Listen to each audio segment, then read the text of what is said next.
Good morning and welcome to PepsiCo's fourth quarter and full year 2024 earnings question and answer session. Your lines have been placed on listen only till it's your turn to ask a question. Today's call is being recorded and will be archived at www.pepsico.com. It is now my pleasure to introduce Mr. Ravi Pamnani, Senior Vice President of Investor Relations. Mr. Pamnani, you may begin. Thank you, Kevin, and good morning, everyone. I hope everyone has had a chance this morning to review our press release and prepared remarks, both of which are available on our website. Before we begin, please take note of our cautionary statement. We may make forward-looking statements on today's call, including about our business plans, guidance, and outlook. Forward-looking statements inherently involve risks and uncertainties and only reflect our view as of today, February 4th, 2025, and we are under no obligation to update. When discussing our results, we refer to non-GAAP measures, which exclude certain items from reported results. Please refer to our fourth quarter 2024 earnings release and 2024 Form 10-K available on PepsiCo.com for definitions and reconciliations of non-GAAP measures and additional information regarding our results, including a discussion of factors that could cause actual results to materially differ from forward-looking statements. Joining me today are PepsiCo's Chairman and CEO, Ramon Laguarta, and PepsiCo's Executive Vice President and CFO, Jamie Caulfield. We ask that you please limit yourself to one question. And with that, I will turn it over to the operator for the first question. Thank you. In order to ask a question or make a comment, please press star followed by 1 on your touch-tone phone at any time. We'll pause for a moment while we compile our Q&A roster. Our first question comes from Lauren Lieberman with Barclays. Your line is open. Great. Thanks so much. Good morning, everyone. I wanted to talk about Frito. Significant reinvestment in the business that really started over the summer, but we really saw it presumably step up in the fourth quarter, funded by the one-time gain you had. But volumes decelerated, sequentially. So just curious if you can talk a little bit more about spending and reinvestment in the fourth quarter in particular, how much you would describe as kind of tactical versus laying strategic groundwork for next year. Because right now, just optically and super simplistically, the ROI on reinvestment, doesn't feel great with volumes kind of taking a step in the wrong direction. Thanks. Hey, good morning, Lauren. It's Jamie.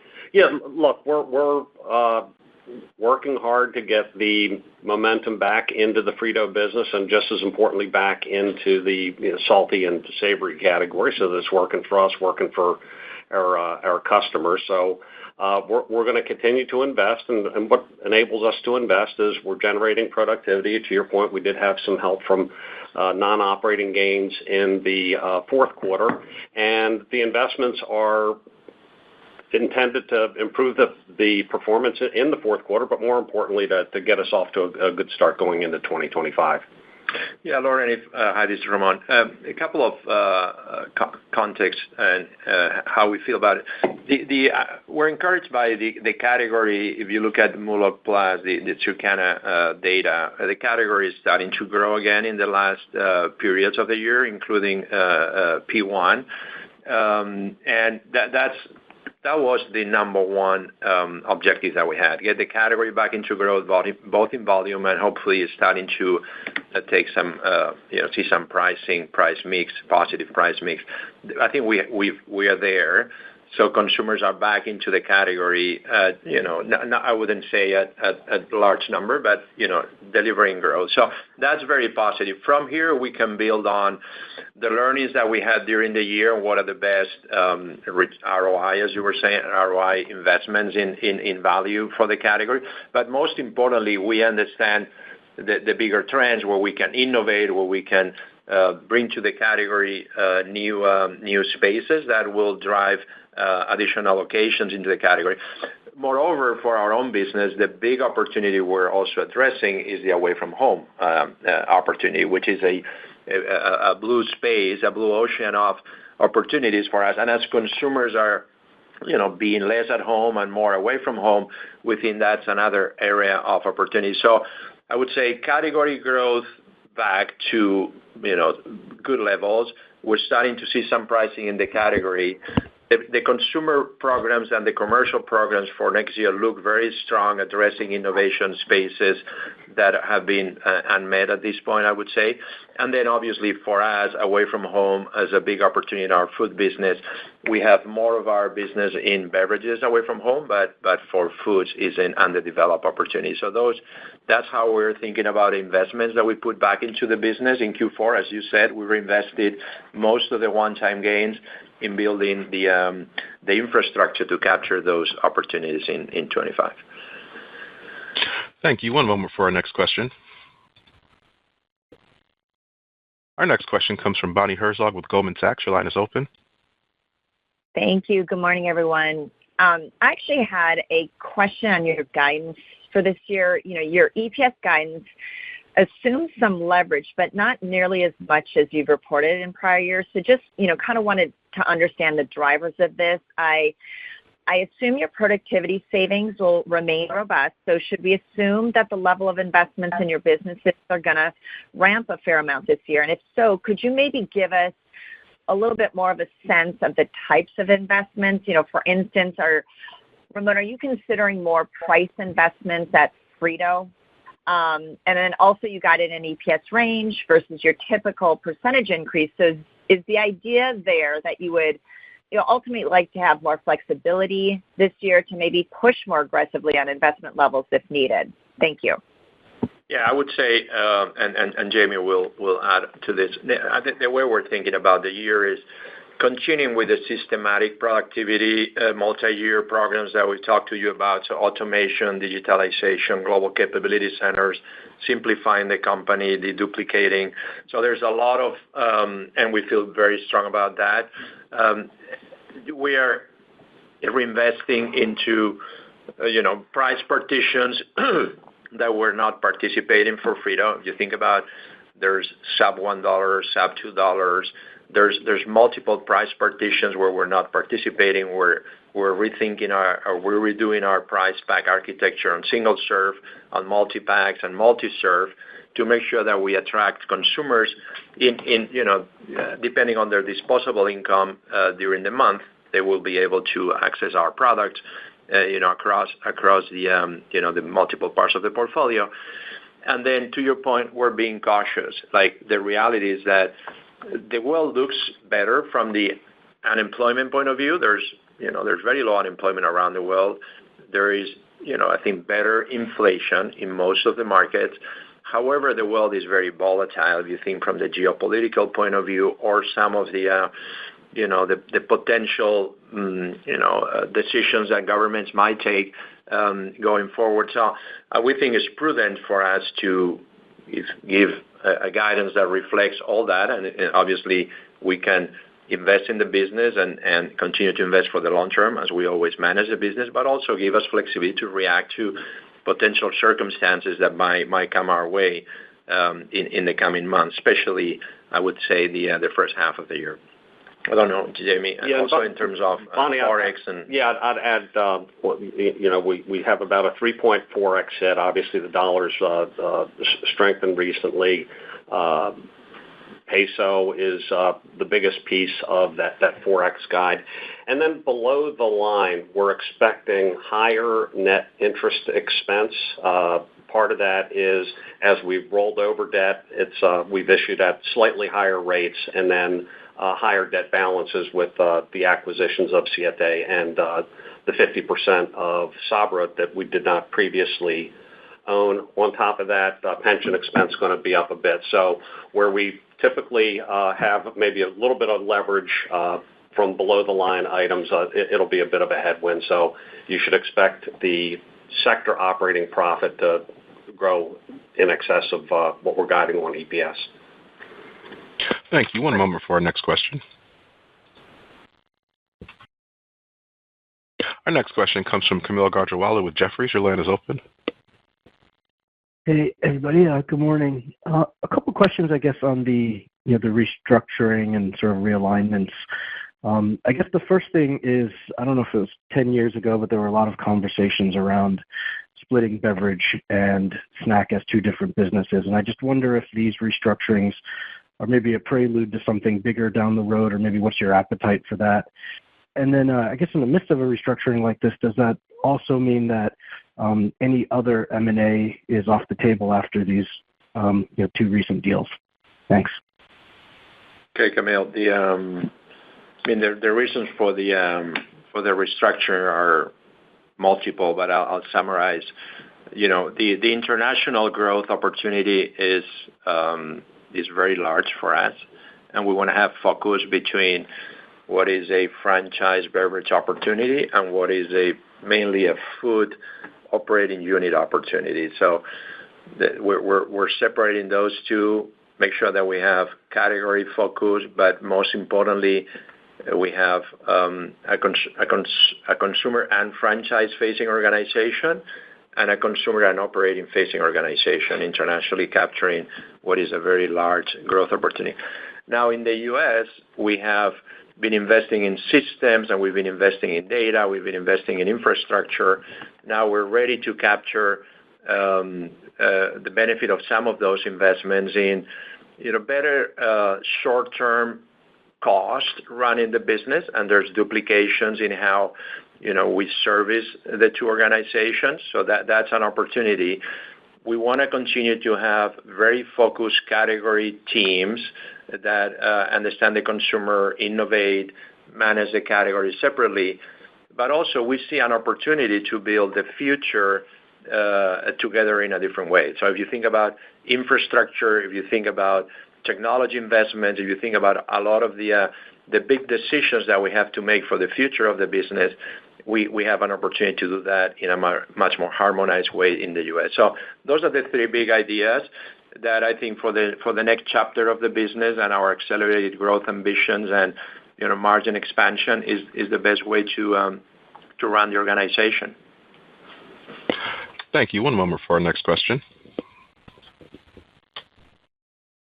Our next question comes from Dara Mohsenian with Morgan Stanley. Your line is open. Hey, good morning, guys. Morning, Dara. So just looking at Q4 results for you guys across the CPG industry, clearly a pretty muted top-line growth environment in North America.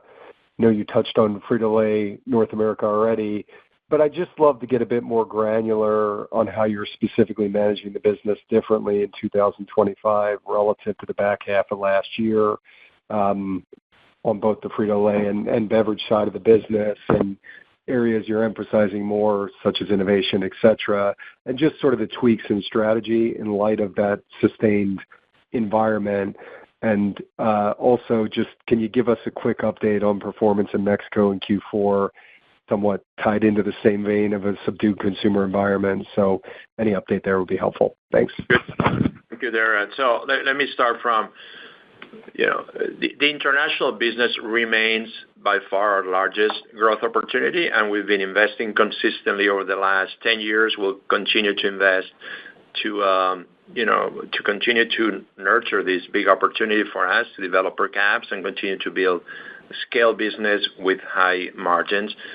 To give you a sense, today, our international business is already almost a $40 billion business, accretive to PepsiCo. So we've built the scale, we've built the leverage, and that business continues to grow at a very good pace.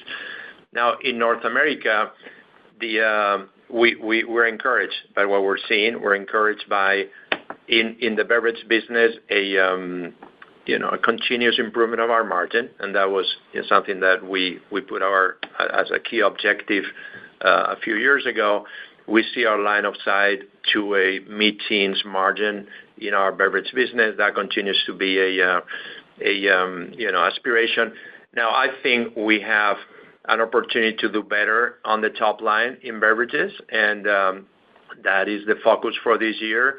Continue to expand the margin, but drive acceleration on the top line behind better price pack, a much more focused innovation against zero, against functional hydration, against some of the the categories where we are leaders like teas and coffees, and we continue to improve our operational excellence in beverages. So that's the beverage journey, beverage ambition.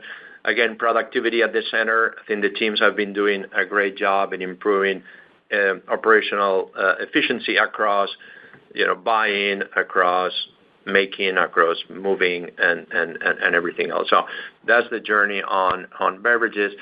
In snacks, after 5 years of very fast growth and gaining almost 200 bips of share, 24 has been a slowdown.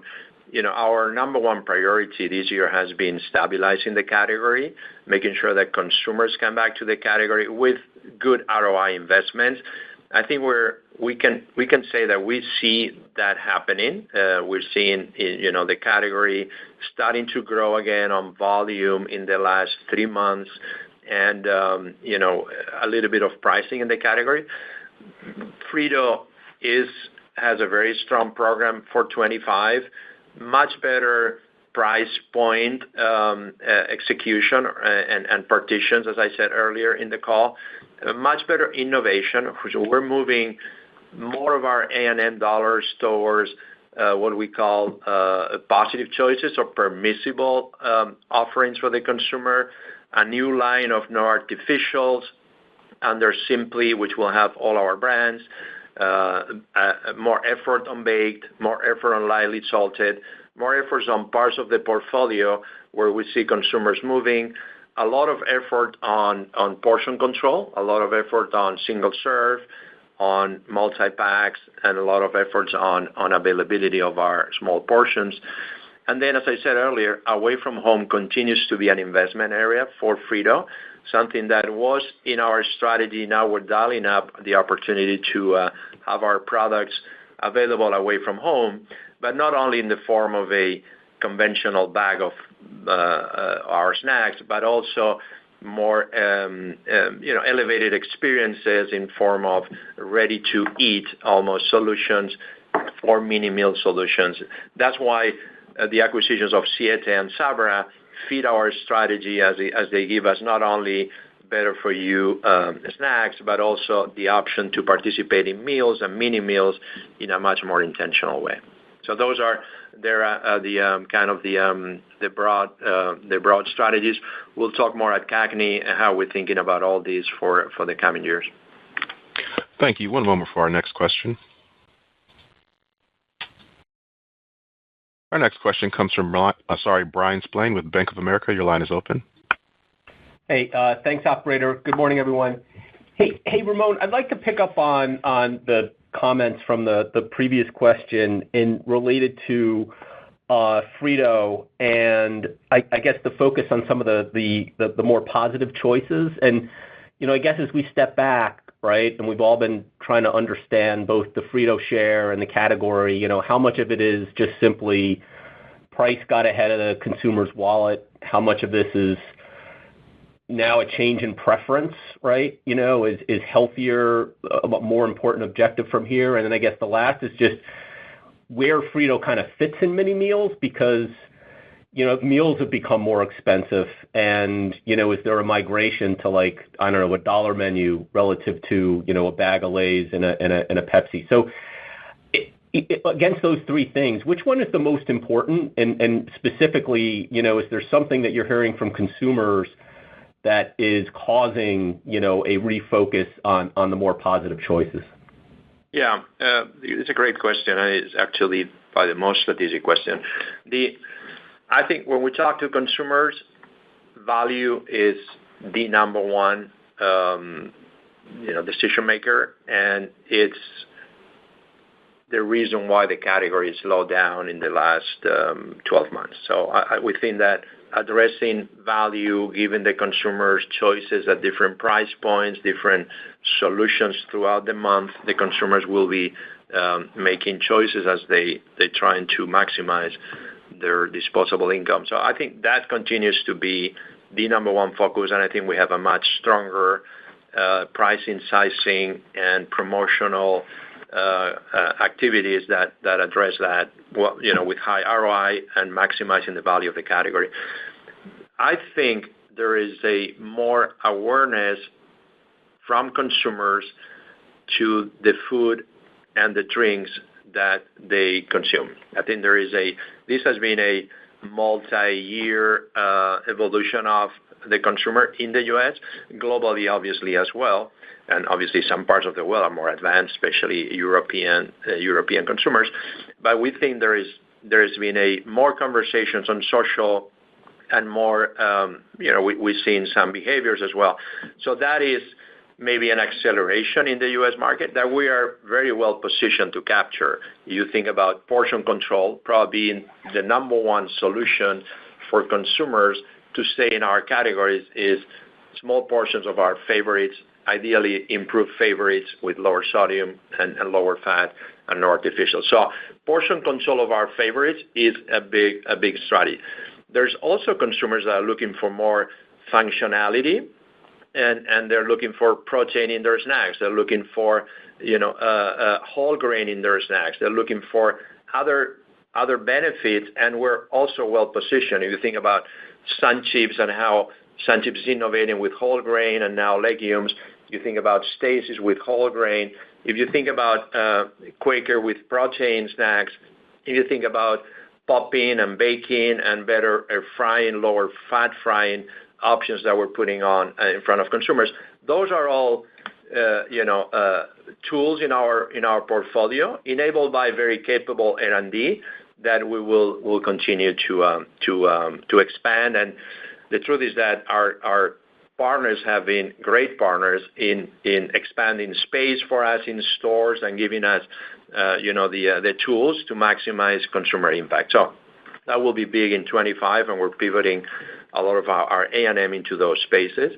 The third pillar is mini meals, and this is not only a value-driven decision, but it's it's been also a multi-year evolution of the category where more occasions or more calories are being eaten in small meals versus large meals. And I think that is something that will continue as consumers' lifestyle evolve that way. So there we're participating with all our brands. We're trying to create solutions for consumers in those moments of the day where they're looking for a 200-calorie, 300-calorie solution that takes them over for the next few hours into their next job or whatever they're trying to accomplish. So those are multi strategies. Now the same applies to beverages. Beverages, price points are critical. I think obviously offering partitions that drive that are critical. Better for you, so zero and more functional beverages. And we have both in Gatorade and Propel and in the whole zero portfolio. And then also elevated experiences away from home. And we have Pepsi Drips, that is an elevated experience, and multiple other solutions that we have on our away from home business. So it is a three-pronged strategy. It is across food and beverages, and we feel good about our ability to continue to give consumers what they need as the preferences evolve, obviously during the coming years. Thank you. One moment for our next question. Our next question comes from Filippo Falorni with Citi. Your line is open. Hi, good morning, everyone. I wanted to ask about your low single-digit organic sales guidance for 2025. Can you comment how much is the international contribution versus the North America expectations? And specifically in North America, you called out the performance to improve gradually as the year progresses. Can you give us some sense of when you expect North America to improve and kind of what are the key drivers of that improvement in 25? Thank you. Hi, Filippo. It's Jamie. Yeah, so as we mentioned in the prepared comments, we expect North America's performance to improve gradually as we work through the year. Our guidance of low single digits is in the same neighborhood as our exit rate. Clearly, at this point in the year, with a lot of global uncertainty, I think we've set the top-line guidance to be prudent, and the cause of all the acceleration, or the cause of the acceleration in North America is a lot of what Ramon's been sharing previously on the call. So innovation, getting into new spaces, getting into leaning more heavily into away from home. And to be clear, international has been performing very well, and we expect international to continue to be quite resilient and a major contributor to our results in 2025. Thank you. One moment for our next question. Our next question comes from Peter Grom with UBS. Your line is open. Thanks, operator. Good morning, everyone. Hope you're doing well. So, Ramon, you mentioned in response to Lauren's question that you're kind of encouraged by some of the trends that you're seeing in salty more recently. And, I know throughout this call you kind of touched on a lot of the things that the company is doing to improve performance around affordability, innovation, et cetera. But just, over the past year, category growth has been choppy, and we've seen kind of these periods of growth kind of ultimately reverse. So I just would be curious, as you look at it today, is there something that you're seeing that's different that gives you greater confidence that the category is on much better footing today as we move into the balance of 25? Thanks. Yeah, and I think, listen, I don't think we can read 24 in isolation of the previous 3 years. Otherwise, I think we're missing some of the major impacts on consumer, both lifestyle, both from home into away from home, and, disposable income challenges with inflation. So we look at 24 in the context of the last 4 years, and we say, okay, Frito-Lay and the category has grown above, our long-term expectations. So Frito-Lay grew 8% in the last 4 years. That's a pretty good compound rate for a company of that scale and that development. So, that's positive. And Frito-Lay has, I think, gained almost 200 bips of share of market. So that is the contextual reality to understand 24 as a normalization year, inflation going back to normal levels, both on the cost of inputs and the consumer side, and the overall trends in the category. Now, we're encouraged by the fact that we're seeing more occasions coming into the category in the last 3 years of the 3 months of the year, and that is encouraging because we see consumers coming back to consume our products, consume the products that are being offered by the category. Now, there is a higher level of consumption in the value segments of the category, but it's also more occasions coming in the premium segments of the category, which also helps us to understand the way to address that opportunity, both with good offerings on the value side, but also innovation and good consumer solutions that consumers are willing to pay more on the premium side. And that's why what I said, we're encouraged. I think our commercial plans address the opportunities at both ends of the category, and also trying to be very cautious and very always having ROI at the center of our decisions, not only for PepsiCo, but for the full category, which we think we're guardians of this category for the long term. And that's why, we're making some of the decisions we're making. Thank you. One moment for our next question. Our next question comes from Steve Powers with Deutsche Bank. Your line is open. Thanks, and good morning. So I don't want to beat a dead horse, but I just wanted to delve a little further into the topic of Frito investment, specifically the topic of pricing and value. Because I appreciate the comments you made so far, Ramon, but I guess I'm trying to put a little finer point on it. Because it's the one area where I guess you could argue you haven't really yet made clear and considered investments, just evidenced by the fact that pricing in Frito is still positive this quarter, despite tactical initiatives you discussed coming into the quarter. So the comments you've made today, Ramon, signal a change on that front, such that pricing in Frito could potentially start to run negative as we start 2025. I certainly understand the risks and sensitivities of walking back pricing, but on the flip side, I guess the question would be, how would you think about the risks of not investing more in price to re-energize volume? Just given that, it's been, I guess, 18 months or so, where we've seen, category volumes and volumes in your portfolio extend their declines and fall short of expectations. So I think I'm hearing a little bit more assertiveness, but I just want to. No, I wouldn't assume that we're going to have negative pricing. I don't think that's our strategy. What I'm saying is we're going to have much more surgical offerings to consumers, especially around price partitions, which, I think we can do pricing sizing in a way that we give consumers optionality without diluting the pricing of our business or the category. For example, if you think about the multi-pack business, we will be offering lower counts. We'll be offering 8 counts, and we'll be offering 15 counts and 18 counts and 20 counts. We'll be offering the consumer multiple choices so that the consumer can, beginning of the month, they might go for a 18 count, and end of the month, they might take a 6 count, 8 count, depending on their budget availability. That's one strategy. The same with the single serve. We've always had the 2 for $1 option for, in limited channels. Now we're going to have a sub 2 option that we didn't have. We'll have multiple partitions for different occasions. And obviously, this is our DSD system allows us to, have distribution of the different price packs for the occasions that matter for that particular customer, or point of sale throughout the year.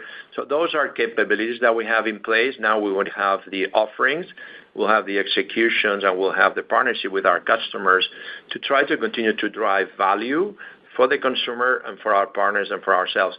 I don't think we will have negative pricing. We'll have a much more surgical price pack strategy and execution strategy that we think will drive growth for the category, given where the consumer is in their disposable income evolution after the high inflation years that we just crossed.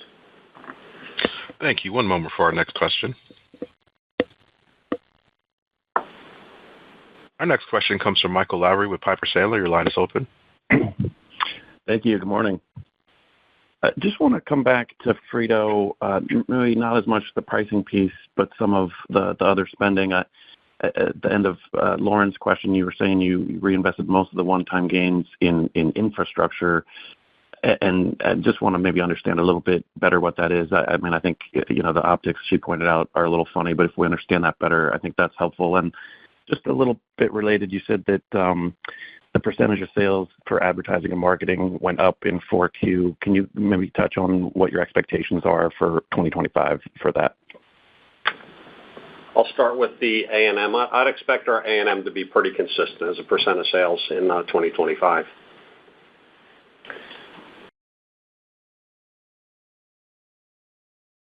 Investments and how we reinvested them. Yeah, and I think, going back to the investments, I think we continue to think about long-term portfolio evolution.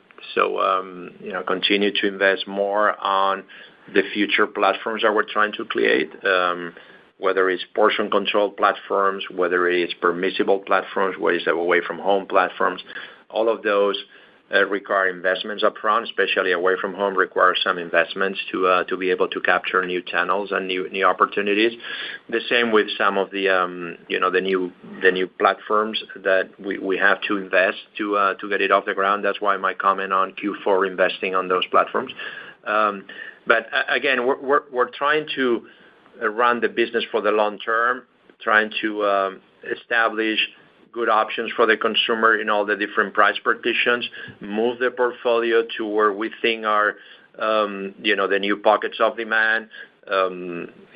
Again, lower fat products, lower sodium products, better ingredients, legumes and rice and some other ingredients, giving consumers higher protein, all the different functionalities that consumers are looking for as they enjoy, tasting snacks.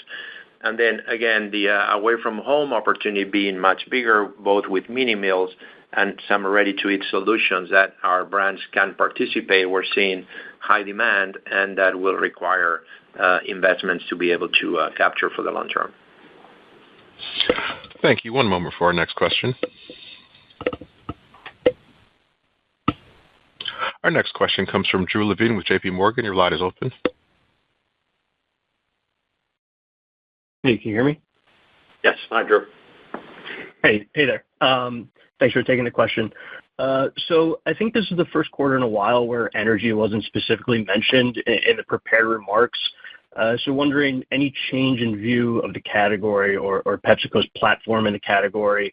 I know the company has previously said, you feel good about the service levels and execution, but maybe any color on what the company has planned from a planning or execution perspective to drive growth in that part of the portfolio, or if there's anything, that the partnership could be doing differently or better from your perspective. Thank you. Yeah, thank you. No, we think we continue to see energy as a fundamental part of our beverage growth strategy in the U.S. There's a demand for energy throughout the day, and I think we have a portfolio that offers that, both with our brands and some of the brands that we distribute, and we're servicing our consumers and our customers with, I think, full end-to-end solution. So there's no mention because there's nothing special to mention. Thank you. One moment for our next question. Our next question comes from Robert Ottenstein with Evercore ISI. Your line is open. Hey, guys. This is Greg on for Robert. I was just wondering if you could, please talk a bit about the PBNA pricing strategy for 2025, and then a bit more about how you're thinking of promo in that segment. And then as a quick other follow-up, maybe just touch on the incrementality of Baja Blast and just how you guys are, thinking about the Mountain Dew franchise. Thank you. Great. So listen, Baja Blast is a big part of our strategy to make Mountain Dew a bigger contributor to our growth in beverages. It's a large franchise. It's almost $1 billion already between our away from home and our retail business, or in the neighborhood of $1 billion. And we see it is incremental in driving penetration for Mountain Dew with new, especially with Gen Zs, and especially in parts of the country where our core Mountain Dew is less developed. So we see a very good incrementality for us, and we will continue to invest in Baja Blast. It's one of our bets for the year. It's continuing the development of Baja Blast. We'll have it for Super Bowl, and there's a whole program throughout the year to continue to develop this platform. I think it's sustainable, it's incremental, it brings new consumers into the franchise. So that's regarding Baja Blast. Regarding the pricing strategy, I think there's very disciplined category pricing, both through price pack and through a channel mix, and we'll continue to work on that direction to create value for our partners and for our consumers, giving them the best choices in price packs and promotional offers that create category value and category profitability for our partners and ourselves. Thank you. One moment for our next question. Our next question comes from Robert Moskow with TD Cowen. Your line is open. Hi. Thank you for the question. I was curious, when you went through the list of factors impacting the slowdown in salty snacks, there's no mention of increased GLP usage. And, there's a pretty detailed study by Numerator Cornell showing that salty snacks was a category that was probably most impacted by GLP usage. Would you agree with that assessment, or do you think it overstates the impact? And then secondly, protein drinks is probably the fastest growing segment of the drinks market. Would you have any desire to become more aggressive in that category, given all the growth around it? Thanks. Yeah, that's great. Now, listen, on the protein beverages, for sure, we're trying to participate in that with a sense of urgency. We're trying to participate in general in the functionality evolution of the beverage category, both from the functional hydration point of view and there with Gatorade and Propel.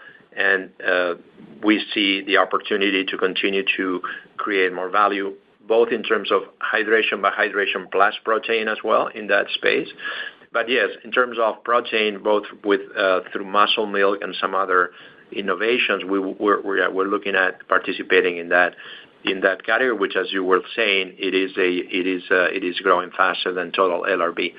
So for sure, that is an opportunity that we're now on salty. Listen, I think we continue to study GLP, obviously with a lot of detail, and at this point, we see that because of the lower levels of adoption and people coming in and out of the treatment, we see very little impact in our business and in our category at this point. However, as I said earlier, I think there's a higher level of awareness in general of American consumers towards health and wellness, and this is driven by potentially all the conversations around obesity drugs, but also other conversations that are happening around the space of health and wellness. So I think, yes, there is a health and wellness higher level of awareness by consumers, and that's driving some behaviors that we're addressing through the strategies that I talked earlier. The most important being portion control. I think portion control is a highly strategic strategy that we've been implementing for many years, but also long-term evolution of our portfolio with lower sodium, lower fat, lower sugar, positive ingredients, plant-based protein, whole grains. All those are, kind of strategic adjustments and evolution of our portfolio that we've been making for many years. We're accelerating to be able to offer consumers all different options for the multiple occasions that they interact with our category. So, again, we haven't seen a direct impact of GLP, but we're seeing more conversation in social media about, health and wellness in general, and obviously that's impacting consumption of foods and consumption of beverages, and we're very well positioned with our broad portfolio to cater to all these new realities. And this is not new. This is something that we've been working on for many, many years. This is a sequential evolution of the consumer that, both through innovation and through M&A, we've been addressing. I think we have a very broad portfolio. If you think about the acquisitions of Siete or of Sabra, they're in that context, and they give us both the opportunity to innovate, but also to enter new spaces like meals, where we needed more platforms to take advantage of them. Yeah, I'll just add, I think the protein opportunities beyond protein beverages. So if you look at Quaker today, we've got a number of offerings that are, high protein in the breakfast occasion, and I think there's a lot more opportunity to expand that. Thank you. One moment for our next question. Our next question comes from Chris Carey with Wells Fargo. Your line is open. Hi, thank you. So, number one, just on Europe, this has been a segment that has actually seen, kind of successfully driven an improvement of volume, just as, even as pricing has normalized. What's specific about, what's going on in Europe that has allowed you to see that, positive balance of delivery over the course of this year? And do you think this performance is sustainable going to next year? And then just connected, I think there was some view that international, profit strength could fund some of the investments in North America. Would you continue to have that view given what we're seeing in the currency, environment? So just, the concept of international still being able to give you that, profit lift so as to fund some of the things that you want to do in North America. So thanks for those two. Yeah, great. So international continues to be our largest, value creation opportunity, both in the top line and margin expansion. If you look at the margin expansion of international in the last couple of years, it's very remarkable. And I wouldn't say that international will fund the U.S., but as we manage the company in its totality, obviously international now it's a great source of top line. It's a great source of profit, and it gives us flexibility to be much more, flexible, I guess, in how we allocate resources and grow the overall business.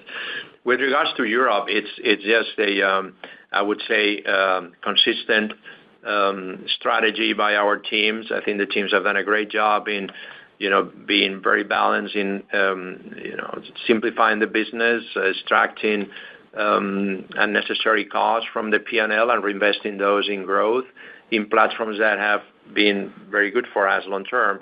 Zero sugar beverages, lower sodium and lower fat snacks, and executing better in terms of availability, affordability, and entering new spaces like away from home. So, they've been executing very well the strategy of the business, starting, I would say, from a very intentional reduction of cost to reinvest in top line. And, in a difficult context like the European markets with, large retailers, they've done a great job. And yes, we think that this is sustainable.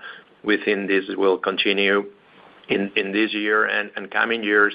And the opportunities to grow per caps in Europe are still very large, and we have very good teams in the markets and very good strategies to deploy our capabilities against the market.